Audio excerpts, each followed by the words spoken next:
तमिलनाडु में डीएमके के लोग बिहार के मेहनतकश लोगों को प्रताड़ित करते हैं। வணக்கம். பிரதமர் மோடி பீகார் எலெக்ஷன்ல பிரச்சாரம் பண்றப்ப பீகார்ல இருந்து மக்கள் தமிழ்நாட்டுக்கு வேலை பார்க்க வந்தா அந்த மக்களை தமிழர்கள் துன்புறுத்துகிறார்கள் அப்படின்னு ஒரு கேவலமான பொய் சொல்லி பிரச்சாரம் பண்ணி இருக்கிறாருங்க. அதாவது நரேந்திர மோடி அவர்களுக்கும் பாஜகவினருக்கும் தமிழர்கள் நாங்க எப்படி அப்படிங்கறத ஒரு ஆட்ட சொல்றேன்.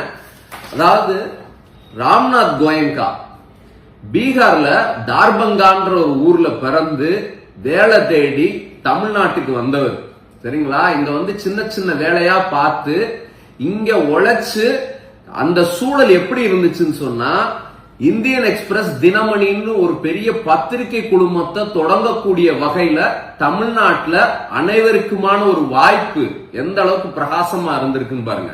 அப்படி இங்கதான் வந்து பீகார்ல பிறந்தாலும் தமிழ்நாட்டுல வந்துதான் இவ்வளவு பெரிய ஒரு உயர்ந்த இடத்தை அடைஞ்சார். இந்தியால ராம்நாத் கோயங்கா அப்படிங்கிறவரை உருவாக்குனது தமிழ்நாடு, பீகாரிய. நல்லா ஞாபகம் வச்சுக்கோங்க நரேந்திர மோடி அவர்களே. ரெண்டாவது, இவர் யாரும் தெரியுதா? அனில் அகர்வால். பீகார்ல பாட்னால பிறந்தவர். அதாவது நம்மளோட தூத்துக்குடியில ஸ்டெர்லைட் நிறுவனம் இருக்குல்ல, அந்த நிறுவனத்தோட ஓனர். அதாவது நம்ம 13 தமிழர்களை சுட்டு கொன்னாங்கல்ல எடப்பாடி பழனிசாமி தலைமையிலான ஒரு கேவலமான அடிமை அரசு, மோடிக்கு அடிமை வேலை பார்த்த எடப்பாடி சுட்டாரு பாருங்க. இருந்தாலும் இங்க தமிழ்நாட்டுல தான் பெரிய ஒரு பிசினஸ் மேனா எமர்ஜ் ஆனாருங்க.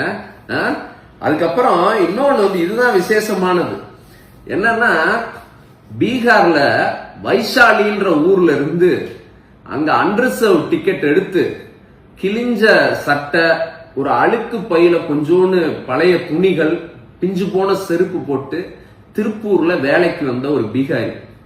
பேரு விஜயகுமார். இன்னைக்கு இவர் வந்து திருப்பூர்ல ஒரு பெரிய பிசினஸ் மேனா இருக்காரு. கார்மெண்ட்ஸ் இண்டஸ்ட்ரியில வந்து பாத்தீங்கன்னா ஒரு சொல்லக்கூடிய அளவுல பெரிய பிசினஸ் மேன். பிரிண்ட் மீடியா வந்து அதை பத்தின செய்தி போட்டிருக்கு. நரேந்திர மோடி அவர்களே எல்லாம் தெரிஞ்சுக்குங்க. அதுக்கப்புறமா இந்த பீகாரிய பத்தி எல்லாத்துக்கும் தெரியும். யாரு? ரவி.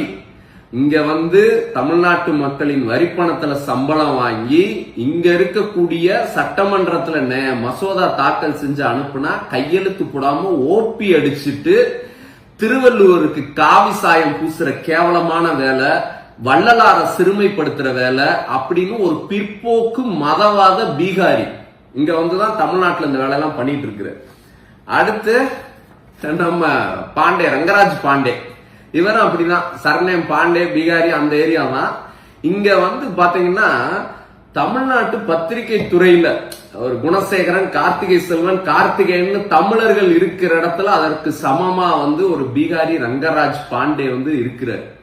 நான் கேட்கிறேன், பீகார்ல ஏதாவது ஒரு தமிழன் போய் இந்த மாதிரி பத்திரிகை துறையில இருந்து அங்க இருக்கக்கூடிய பாஜகவையோ நிதிஷ்குமாரையோ எதிர்த்து அரசியல் பேசி அந்த மக்களை மூல செலவு செய்யக்கூடிய ஒரு சூழல் உருவாகுமா? பாண்டே எனக்கு வந்து எவ்வளவு பேசுறாப்லங்க. அந்த மாதிரி யாராவது ஒரு தமிழை அங்க போய் பேச முடியுமா?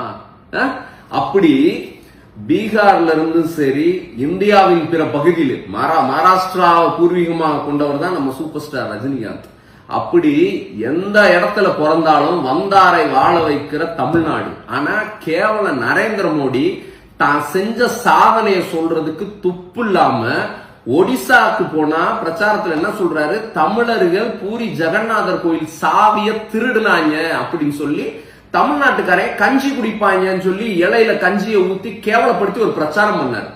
பீகார் போய் தமிழர்கள் துன்பப்படுத்துகிறார்கள் அப்படின்னு சொல்றாரு பிரதமர் நரேந்திர மோடி அவர்களே. தமிழ்நாட்டு மக்கள் ரொம்ப புத்திசாலிங்க. யாதும் ஊரே யாவரும் கேளிர்ன்ற உயர்ந்த தத்துவத்தை கொண்டவங்க. நரேந்திர மோடி மாதிரி ஒரு ஆளு தமிழ்நாட்டுல ஜீரோ. நாடாளுமன்ற தேர்தல், சட்டமன்ற தேர்தல் எல்லாத்திலுமே ஏன்னு கேட்டா மதத்தை வச்சு பொய் சொல்லி பிரச்சாரம் பண்ற ஒரு பேர்வழி. தயவு செய்து தமிழ்நாட்டை கேவலப்படுத்துறதை இத்தோட நிறுத்திக்குங்க. நன்றி.